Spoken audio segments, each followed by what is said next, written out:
Oh, my microphone. Oh, thanks. Perfect. I'll hammer it away then.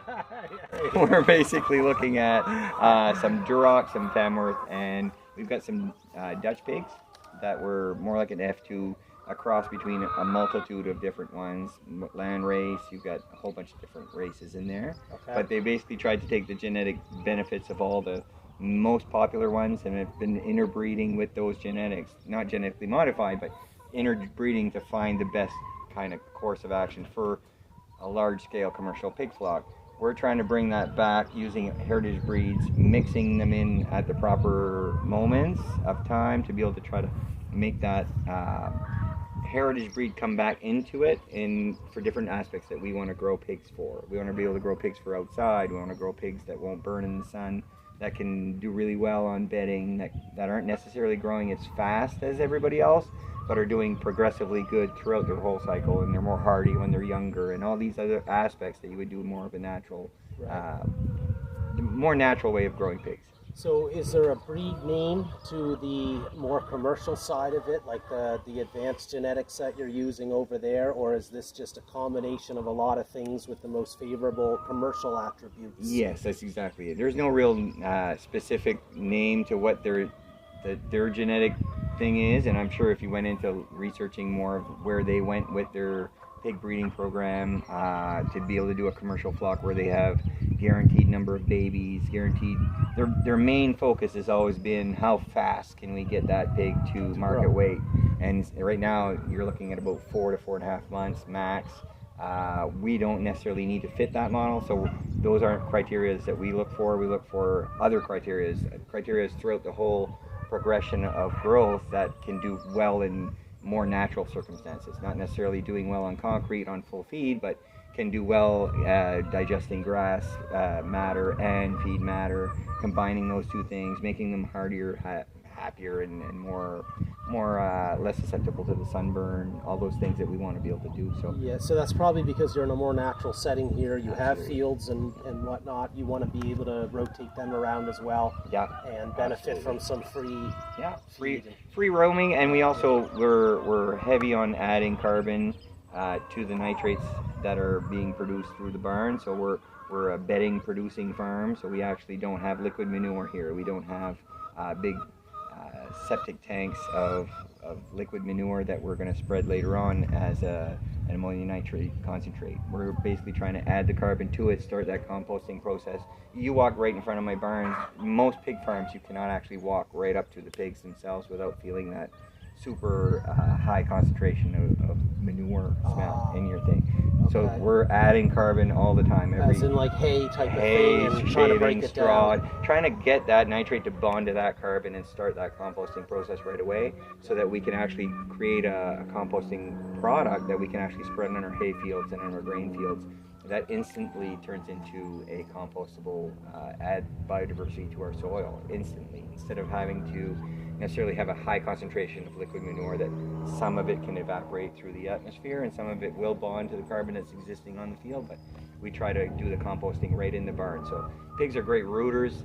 They are composters by themselves, so they actually turn over that manure and that carbon and that hay and that manure, and they roll it around in their pen, and they're constantly aerating that and adding, helping that break down. So the process starts right where they are, moving around in a pen kind of thing, exactly. And it mulches it all together, and then that's the start of your compost. Exactly. So the composting starts right at the beginning, instead of waiting and living in a septic tank or a lagoon for 6 to 8 months before you're able to spread it on your fields, and just creates a better environment all around for everybody. Does that make the nutrients more readily available than if you were to spread the liquid? Because I know sometimes when you spread a manure, like chicken compost or whatever, I've put it in my greenhouse before, and I think you need a good season for that to break down. Absolutely. Before you, otherwise, like it'll burn. It doesn't add. Exactly. You gotta. We have satellite storage for our composted product, and we satellite store it, and then we roll that over again, and you need to let that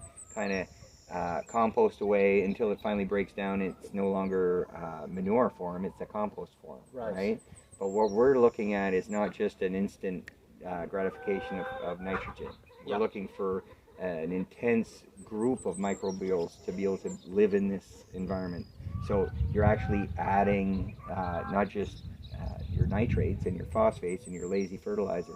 You're actually adding a whole bunch of microbes and bacteria back to the environment that are constantly adding those microbials into your soil. So the life of your longevity of your soil and the life of your soil is that much more intense, because it's not a specific target. It's actually a multitude of different things that you're adding to the soil, and the soil can handle all of those things and create this microcosm of biology that can actually grow different things. So you're building soil as opposed to just nitrogen fertilizing it. Exactly. We've never used a nitrogen fertilizer here or a spray in the past 25 years.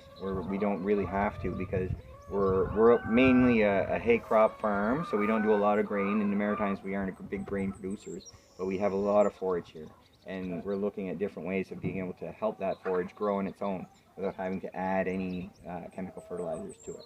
So that's kind of where we're at.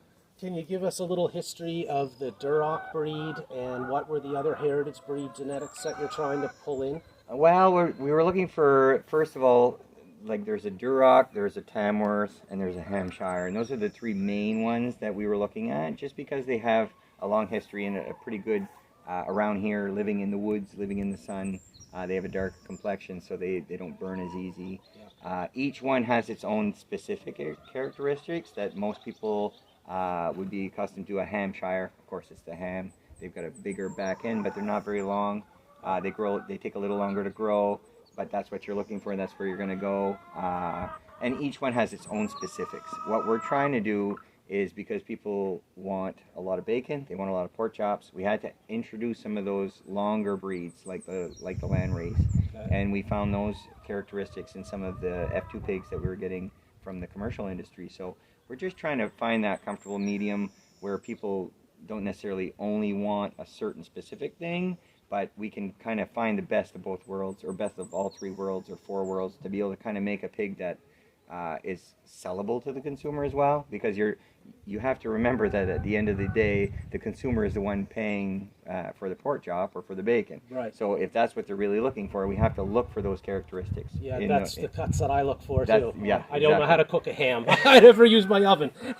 So yeah, bacon and pork chops are great. I can fry that stuff. Exactly. I mean, one guy said if pigs were snakes, we'd be millionaires being pig farmers, but they're not. They've got hams and shoulders. Right. Yeah. So personality-wise, how do you find the heritage breeds versus the land race? Do you notice a difference in handling? To be honest, I'm 48 last week, and I've been in a pig barn since I was 3 or 4. And the biggest lesson that I've learned with all pigs is there are some very basic fundamental things that you can do to grow pigs, which is, number one, just be nice. And I know that sounds simple, but they smell fear faster than any dog you'd ever meet. So being nice to a pig and understanding that he's smart is probably the first hurdle you can get over. There are no specific characteristics for any specific pig, just like any specific human, to make them bad. It's a character of their environment. You kind of mold their personality then with the way you interact with them. Yeah, having animal husbandry is the real key in growing any animal, and being able to kind of be gentle and kind is probably the easiest way that I can explain how to kind of interact with your domesticated animal. I know that it sounds simplistic, and not all pigs are great. I've had some bad ones in my history, and unfortunately they're no longer with us, right? For those specific reasons maybe, but at the same time, I've never really had that experience a lot, because we've been able to you should go in and you should touch your pig with your hands. You should interact with them. You should be weary. Don't get me wrong. They are a big animal, and they would accidentally hurt you if they accidentally hurt you. Yep. But at the same time, your best defense against getting an accident happening is to interact and let them know that you're a good relationship with them. Right. And if you can do that, it really doesn't matter what race, what species you're looking for. What we're really looking for is what kind of animal is going to do really well in a more natural setting. Right. That was the mission statement where we were trying to start with, and we found certain ones were true. So we're trying to find the right combination of those things that can kind of mirror what it is that our mission statement was right. We're trying to find a way to make pigs kind of more natural again. Yeah. And of course I'm here because I have a very natural forest setting. Yeah. and I wanted some pigs to go through and root and do some farm work for me that, you know, it's too labor intensive for a person to try to do and I just can't till my soil. I've got a lot of tree roots and things that you just can't get anything through in terms of a plow. So I just want to disturb enough that I can hopefully get something growing crop-wise. And it will. I mean, these guys are going to change that environment immensely. Whatever environment you're going to put them in, they're going to change it. What's going to end up probably you're going to see is it's going to look real dirty the first year. And that's normal because they will have foraged through there and eaten everything because they're only 6 to 8 inches off the ground, their snout at all times. So they're constantly digging, looking for stuff. And they are omnivores, so they're going to eat some bugs, they're going to eat some greenery, they're going to eat some vegetation in there. Just let them be for the first year and don't get discouraged. Your best bet, wait till the next year.